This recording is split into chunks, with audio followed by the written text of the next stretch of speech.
Hi everyone, welcome back to my channel. It's time to talk all things teeth, and today we are talking about your diet. What matters where your teeth are concerned. So stick with me, I'm going to tell you everything, the good, the bad and the ugly. What should you eat, what shouldn't you eat, and what's the effects. So let's get on with it. So what are the foods that can cause tooth decay? Well, the number one culprit, as you probably know, is sugar. What you may not know is that sugar comes in so many forms. Milk sugar, fruit sugar, the classic sucrose, which is, what you see when you have your chocolates and oat bread and the rest of it. But the key thing is, if it ends in O's, it's sugar. So fructose, maltose, glucose, whatever the case may be. And why is sugar so bad? It basically feeds the bacteria. Everyone's got bacteria in the mouth, no matter who you are, no matter how much you brush, it's a given. And the bacteria feed on the sugar and they create acids which basically break down the tooth enamel. They can burrow in and they cause their damage. So stay away from the sugar. If you are going to have sugar, do it in moderation. And it's one of the key things that people don't realize, that it's all about frequency. So if you had a box of chocolates, and all the medics right now are quivering because I'm like, if you've got a box of chocolates, for your teeth, not necessarily for your body, it's better to eat the whole packet in one go and be done with it. The worst thing you can possibly do is just kind of, mize it. And what do I mean by that? It's just having the odd one and just eking it out for the whole day, because it just means that your mouth is full of sugar the whole time. Also, people forget that fruit in its natural form is great. So, which is why things like orange juices, smoothies aren't great, because if you get it and you mix it up, it's really, really sweet. If you're going to have, a glass of orange juice, that's, 20 oranges.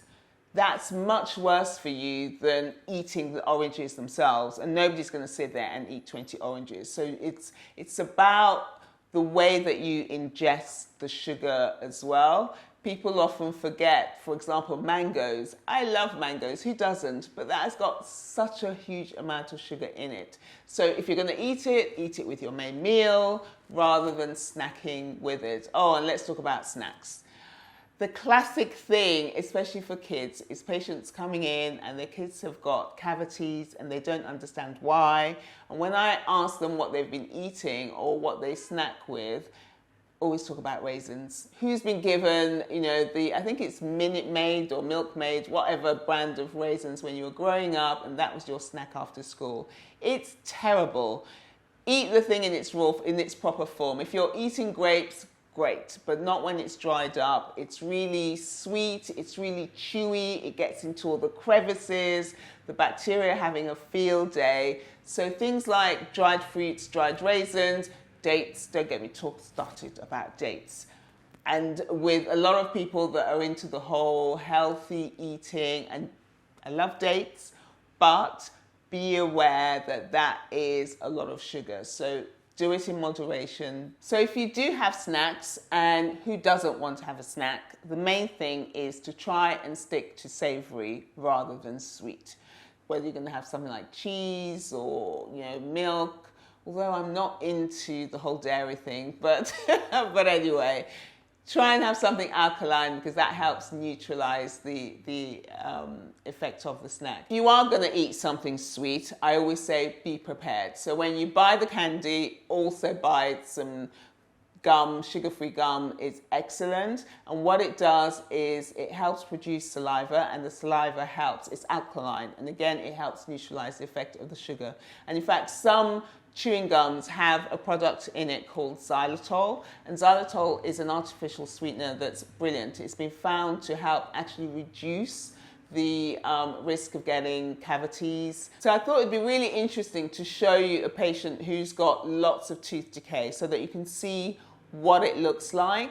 And in this instance, when you get decay around the front of your teeth, you know that things are really bad at the back, because the back teeth always tend to get more caries than the front. Often what you'll see is brown staining around the teeth. It becomes soft, And that softness means that the enamel's been breached and bacteria can get into it. As well, I thought I'd show you the x-rays. So, people often ask me, why are we taking x-rays? Can't we see? And we can't always. Sometimes the tooth on the outside looks fine, and then when you take the x-ray, you can see this dark area which shows that the enamel's been compromised. We need to clean out all the softened enamel and then replace it with a strong, durable filling.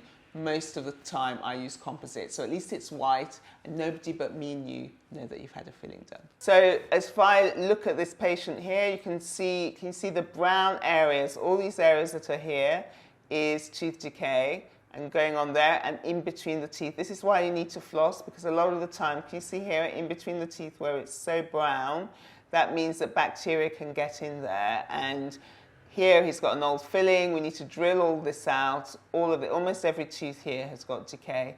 So if I show you what the x-ray looks like, and with a dental x-ray, white is what you have already. So he's got silver fillings on these teeth. But can you see this is a huge, massive filling. All this area that's a dark grey, that's the nerve of the tooth here. So when you can see the difference from there, basically the decay grows and it infects the nerve, and that's why you get an abscess. On this tooth next door, he's got a filling there. There's no way I can get to the decay. We need to drill the filling out. So you kind of come in here. Can you see here, there's a breach. So there's this line here, then it kind of goes in there. So that's decay, and again, it's a humongous filling. So there's decay here, underneath here, there's decay here, there's so much decay. And this particular tooth, which is actually, this is the nerve. We need to drill this out, clean all this, and he's going to have root canal treatment. And that basically means that the nerve of the tooth has become infected as well. So this needs to be cleaned out, not just the filling. So yeah, stay away from the sugar, people. What should you drink? Water and milk. They're the best things to drink. Fizzy drinks, even sugar-free, are not great, because even the sugar-free ones have got acid, and the acid dissolves the enamel, which means that the bacteria can get in. If you are going to drink something fizzy, or you are going to drink, say, fruit juices, the best time to drink them is with your main meal. You produce the most amount of saliva then, so then that's okay. And of course, especially for children, do dilute the juice. As much dilution as possible, then that way you're just reducing the sugar content, but also it just means that you're reducing their affinity for it. It always makes me laugh when patients come in, especially with kids, and they're like, oh, he only likes juice, and no child was born wanting fizzy drinks and juice. If you just feed them water from day one, they're more likely to enjoy it, and then that way you know that you're protecting their teeth. A common question is whether you should brush your teeth after every meal, and the answer is no, you don't need to. And in fact, every time you eat something, wait at least 45 minutes to an hour before you brush your teeth. And why is that? Because most things that we eat has some degree of sugar in it or acid in it. Even things like bread, everyone always thinks sugar, chocolate, that's bad. But bread, bagels, anything that's carbohydrates, the bacteria can use to break down and formulate the sugars and formulate the acids. So just brush in the morning, brush at night, I'm happy with that. If you want to freshen up in between, then use my whitening pen, people. It's really great. You just put it over your teeth and it's got all the goodies that will help protect your teeth, or use a fluoride mouthwash or something, but don't actually physically brush with a toothbrush, because if the enamel is soft, it means that you're brushing away the enamel of your teeth and you're actually making it weaker, and that's not a good thing. The enamel is literally the defense mechanism. It's what protects the inner part of your tooth, the soft core that's got the nerve of the teeth, which I showed you earlier, from being attacked by the bacteria. So you want to keep that rock solid, and so do not brush at all. Just wanted to get in about breakfast cereals, especially for kids, because it's a subject close to my heart. Every single breakfast cereal has sugar in it. And so what you need to do is to look at the sugar content. So the higher the sugar is on the list of ingredients, the worse it is for you. And literally, apart from probably something like Weetabix and shredded wheat, almost everything has got lots of sugar in it.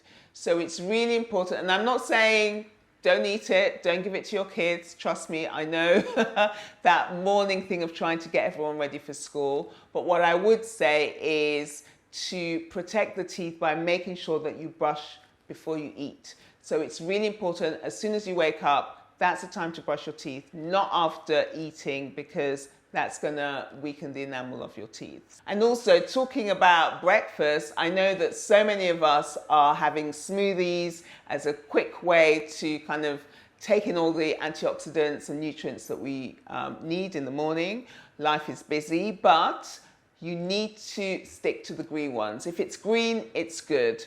The berries or the fruits and strawberries are great as long as you dilute it, in quotes, with some of the green smoothies. So if you're just sticking to the fruit smoothies, that's not great for you. There's a lot of sugar, there's a lot of acid, so that in itself can be doing damage to your teeth. So I hope that's helped and has given you lots of food for thought. Do let me know what you think, what foods, if you've got any questions about whether a food is good or bad, drop them in the comments below. Don't forget to subscribe, and most importantly, if you know anybody who needs to hear this, and lots of people do, please do share and get them to subscribe too, and I will see you next time. Bye.